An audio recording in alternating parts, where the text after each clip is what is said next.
Hey girl, hey, what is up? Welcome back. I know what you're here for. You want to see that before and after action, and I'm going to show that to you in just a minute. I just want to get on here and say, hey, what's up? How are you guys? It's good to finally be back. I have a bunch of things to catch you up on. I can't tell you just yet, and it'll all make sense later. It'll all make sense later, girl. You will be filled in on what the heck I'm talking about. You're like, it doesn't even matter now, so why are you mentioning it? But yes, the room is done.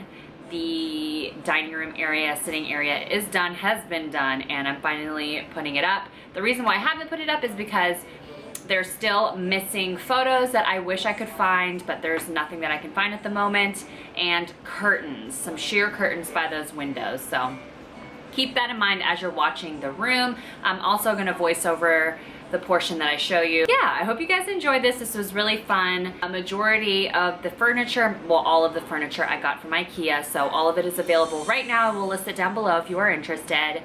But yeah, thank you guys for watching this. I'm editing this section now as well, like what I did with the beauty area.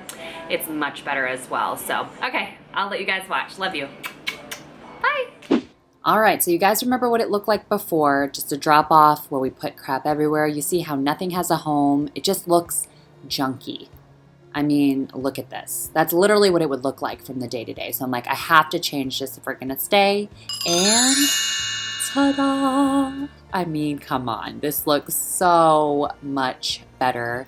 And as I said before, the top of that coffee station, I can make so much cuter with more decor.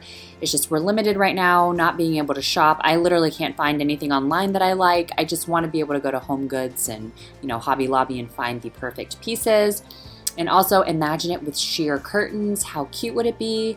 And we use this area so much for like drinks. We'll eat over here. We'll conversate. Everything has a home. We can make teas and coffees. It's just fantastic. Like I would like to do one of those flour sugar containers. There's just so many things you can do in that coffee station. So yeah, I'm gonna leave that with my mother when we finally get to move out. The next video, I know this one was short, is going to be me putting the furniture together for the office, so stay tuned for that. And as always, thanks for watching. Love you so much. Bye.